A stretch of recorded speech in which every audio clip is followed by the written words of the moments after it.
Hi guys. അപ്പോൾ നമുക്കിന്നൊരു വളരെ ടേസ്റ്റി ആയിട്ടുള്ള എന്നാൽ അതുപോലെ തന്നെ വളരെ സിമ്പിളായിട്ടുള്ള ഒരു മീൻ കറി എങ്ങനെയാണ് ഉണ്ടാക്കുന്നതെന്ന് നോക്കിയാലോ. അപ്പോൾ ഒട്ടും സമയം കളയാതെ നമുക്ക് വീഡിയോയിലോട്ട് പോകാം. അതിനായി ആദ്യം തന്നെ ഒരു കടായി സ്റ്റൗവിൽ വെച്ച് അത് ചൂടായ ശേഷം ഒരല്പം വെളിച്ചെണ്ണ ഒഴിച്ചു കൊടുത്ത് കടുക് പൊട്ടിച്ചെടുക്കണം. അതിനുശേഷം അതിൻ്റെ കൂടെ തന്നെ ഒരല്പം ഉലുവ കൂടി ചേർത്ത് കൊടുക്കുന്നുണ്ട്. എന്നിട്ട് നമ്മൾ ചെറുതായി അരിഞ്ഞ് വെച്ചിട്ടുള്ള ഉള്ളിയെല്ലാം തന്നെ ഇതിലേക്ക് ഇട്ട് കൊടുക്കുകയാണ് ചെയ്യുന്നത്. ഉള്ളിയുടെ ഒപ്പം തന്നെ പച്ചമുളകും കൂടി ഇട്ട് കൊടുക്കാം. എന്നിട്ട് ഈ ഉള്ളിയുടെ കളറൊന്ന് മാറി കിട്ടുന്നത് വരേക്കും നമുക്കിതൊന്ന് വഴറ്റി കൊടുക്കണം. അതിനുശേഷം ഒരു കഷ്ണം ഇഞ്ചിയും വെളുത്തുള്ളിയും നന്നായി അരച്ചെടുത്ത് അതൊരു പേസ്റ്റ് ആക്കിയിട്ട് ഇതിലേക്ക് ചേർത്ത് കൊടുക്കുകയാണ് ചെയ്യുന്നത്.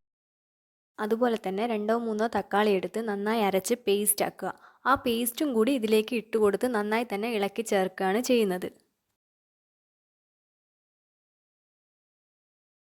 നന്നായി ഇളക്കി യോജിപ്പിച്ച ശേഷം നമുക്ക് ആവശ്യമായിട്ടുള്ള മസാലകളെല്ലാം ഇതിലേക്ക് ഇട്ട് കൊടുക്കാം. ഞാനിവിടെ മുളക് പൊടി, മഞ്ഞൾപ്പൊടി, പിന്നെ നമുക്ക് ആവശ്യത്തിനുള്ള ഉപ്പും കൂടിയാണ് ഇട്ട് കൊടുക്കുന്നത്. എന്നിട്ട് ഇതെല്ലാം കൂടെ നന്നായി മിക്സ് ചെയ്തെടുക്കാം.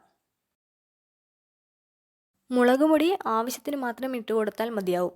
ഇനി അതെല്ലാം നിങ്ങൾക്ക് കുറച്ചും കൂടി കളർ ആവശ്യമാണെങ്കിൽ കുറച്ചും കൂടി കളർ കിട്ടാൻ വേണ്ടിയിട്ട് കാശ്മീരി ചില്ലി കൂടി ആഡ് ചെയ്ത് കൊടുക്കാവുന്നതാണ്. അതിനുശേഷം നമുക്ക് ആവശ്യത്തിനുള്ള വെള്ളം കൂടി ഇതിലേക്ക് ചേർത്ത് കൊടുക്കാം.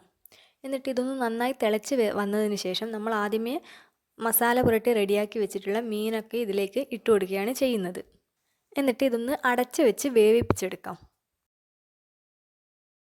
കറിയിലേക്കിട്ട മീനിൻ്റെ കഷ്ണങ്ങളെല്ലാം ഒന്ന് റെഡിയായി വരുമ്പോഴേക്കും നമുക്ക് ഇതിനായിട്ടുള്ള പുളിവെള്ളം റെഡിയാക്കിയെടുക്കാം. അതിനായിട്ട് ഞാനിവിടെ ഉപയോഗിച്ചിരിക്കുന്നത് വാളൻ പുളിയാണ്. ഇതൊന്ന് തിളച്ച് വരുമ്പോഴേക്കും നമുക്ക് ഈ പുളിവെള്ളം ഇതിലേക്ക് മിക്സ് ചെയ്ത് കൊടുക്കാം. ഞാൻ ഏകദേശം ഒരു 1/2 ഗ്ലാസോളം വെള്ളത്തിലാണ് ഈ പുളിവെള്ളം റെഡിയാക്കിയിട്ടുള്ളത്. പുളി ഓവറായി പോവാതെ നോക്കണം, ആവശ്യത്തിന് മാത്രം ചേർത്ത് കൊടുത്താൽ മതി.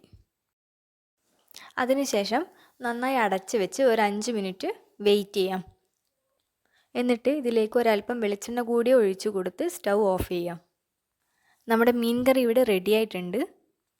വളരെ ടേസ്റ്റിയും അതുപോലെ തന്നെ വളരെ എളുപ്പവുമായിട്ടുള്ളൊരു റെസിപ്പിയാണ്. അപ്പോൾ എല്ലാവരും ഇതൊന്ന് ട്രൈ ചെയ്ത് നോക്കണം. അപ്പോൾ എൻ്റെ വീഡിയോ ഇഷ്ടപ്പെട്ടെങ്കിൽ ലൈക്ക് ചെയ്യുക, കമൻറ്റ് ചെയ്യുക, സബ്സ്ക്രൈബ് ചെയ്യുക.